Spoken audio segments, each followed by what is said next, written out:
সকালবেলা ঘুম থেকে উঠেই দেখি আম্মু কি যেন গুছাচ্ছে, তার জন্য আম্মুর কাছে গিয়ে দেখলাম যে পাকা পাকা বেল আর আনারস নিয়ে বসলো। আর সবগুলো কিন্তু একদম পাকা ছিল, বেলগুলাও পাকা ছিল, আনারসগুলোও কিন্তু একদম পাকা ছিল।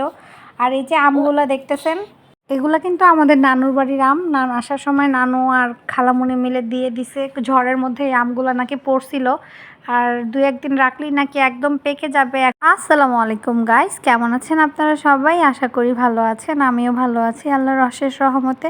চলে আসলাম আরেকটি নতুন ভিডিও নিয়ে। আর ভিডিও শুরুতে কিন্তু বললাম এই আমগুলো কিন্তু নানু বাড়ি থেকে আনছি, নানু দিয়ে দিছে। আর নানু বাড়িতে কিন্তু অনেক মজা করছি, খালতো ভাই, মামতো ভাই আর মামা বিদেশ থেকে আসছে, আর সবাই মিলে কিন্তু অনেক আনন্দ করছি।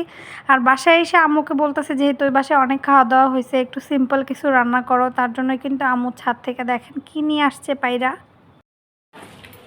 আর এই যে দেখেন আম্মু কিন্তু ছাদ থেকে সুন্দর পুঁইশাক পায়রা আনছে।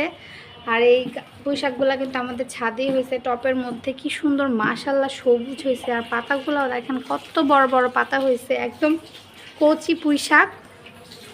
আমার এটা কী রান্না তুমি?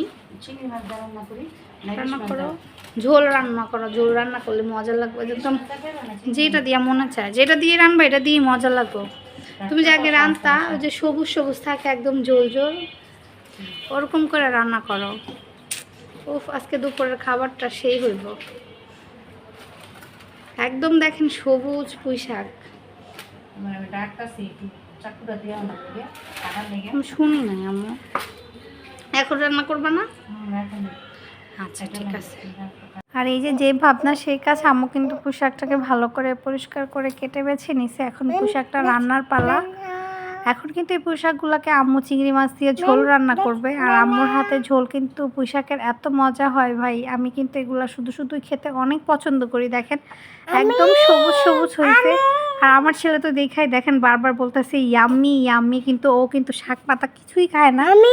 ইয়াম্মি হয়েছে বাবা নান্না। আর দুপুরে খাবার দাবার শেষ করে কিন্তু সন্ধ্যার একটু নাস্তার জন্য বাইরে গেছিলাম, বাইরে থেকে একটু নাস্তা কিনে নিয়ে আসলাম। এই যে এখানে কিন্তু ফ্রাইড রাইস ছিল, ভেজিটেবল ছিল আর চিকেন চাপ ছিল, এগুলো নিয়ে আসছি। আর তার সাথে কিন্তু আরও কিছু খাবার নিয়ে আসছিলাম, কারণ দুপুরে কিন্তু শাক টাক দিয়ে ভাত খাওয়ার পর জেন বলতেছে শাক আমি এমনিতেই খাই না, জোর করে আমাকে শাক খাওয়াইছস, তার জন্য আমি আর রাত্রেবেলা আর এগুলো খাবো না। তার জন্যই দেখেন জেরিন কিন্তু আজকে আমাদের ট্রিট দিচ্ছে। ওইখানে কিন্তু ওই ফ্রাইড রাইস ছিল। আর এই যে এখানে কিন্তু দেখেন তাস কিন্তু কোক নিয়ে বসে পড়ছে, ও বলতেছে মা ঠান্ডা মা ঠান্ডা। আর এদিকে কিন্তু একটা পাস্তা নিয়ে আসছি আর একটা আস্ত গ্রিলও নিয়ে আসছিলাম সাথে, যেহেতু সবাই মিলে খাবো। এই যে গ্রিলটা আছে আর এটার মধ্যে কিন্তু নান ছিল, আর এখানে সস টস মেয়োনিজ ছিল। আর আজকে সব খাবার দাবার স্পন্সর কিন্তু জেরিন করছে, ও আমাদের সবাইকে খাওয়াইছে। মানে ঈদে যত সালামি টাকা পাইছে ওইখান থেকে কিন্তু আজকেও আমাদের খাওয়াইছে। আর আজকের ভিডিওটা কিন্তু এই পর্যন্তই রাখবো। আমার ভিডিওটা যদি ভালো লেগে থাকে তাহলে প্লিজ লাইক কমেন্ট সাবস্ক্রাইব করে দিবেন আর আমার পাশে থাকবেন। আর এই যে খাবার দাবারগুলো দেখতেছেন, এগুলো কিন্তু আব্বু রাত্রেবেলা নিয়ে আসছিল, আব্বুরা সবাই মিলে পার্টি করছিল, সেখানেরই খাবার। আল্লাহ হাফেজ।